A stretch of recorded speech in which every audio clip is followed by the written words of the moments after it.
pembenahan politik seperti apa yang Bung Rocky harapkan? Saya anggap bahwa politik Indonesia bisa betul-betul bagus kalau seluruh pikiran yang bermutu itu dikompetisikan secara adil.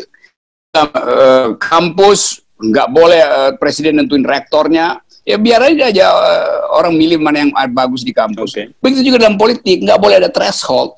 Begitu ada threshold, maka politik dikendalikan oleh partai. Gitu. Demi apa? Ya demi jual beli tiket eksekutif, legislatif kan.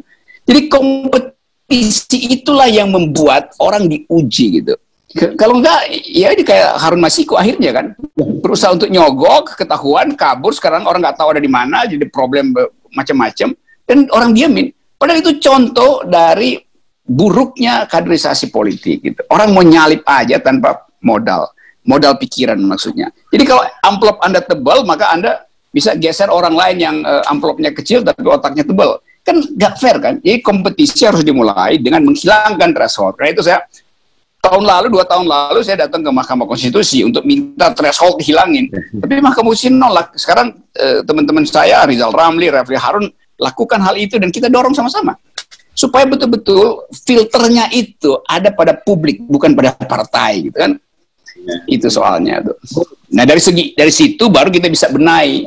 Karena orang yang masuk dengan kompetisi yang kuat dan sehat itu teruji secara watak terutama tuh. Jadi dia akan minta hak untuk memperbaiki Indonesia. Tapi kalau dia masuk dengan nyogok, maka sampai di dalam juga dia akan kumpulin tukang sogok, sama aja jadinya, nggak akan berubah. Ya, namanya kebebasan ini mewah ya, mewah. Yes. Mewah itu mahal. Jadi mungkin ada yang beralasan dahulu kenapa kita perlu threshold itu ya, presiden threshold, karena dalam rangka ekonomi. Kalau misalnya dan itu mungkin alasan itu masih acceptable gitu. Karena ada banyak nggak acceptable. Ya karena itu tetap kita pindah dari satu prinsip yang disebut pragmatisme elektoral, pergi pada the true unique democratic principle, yaitu kompetisi itu.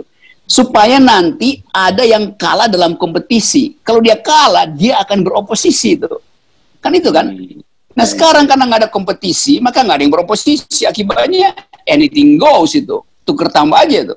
Yang seharusnya beroposisi masuk ke dalam, yang di dalam justru merangkul orang yang punya potensi untuk memberi kritik. Mestinya dia sewa orang untuk mengkritik dia. Itu yang terjadi dalam culture Eropa tuh, loyal opposition, digaji untuk jadi oposisi bahkan tuh.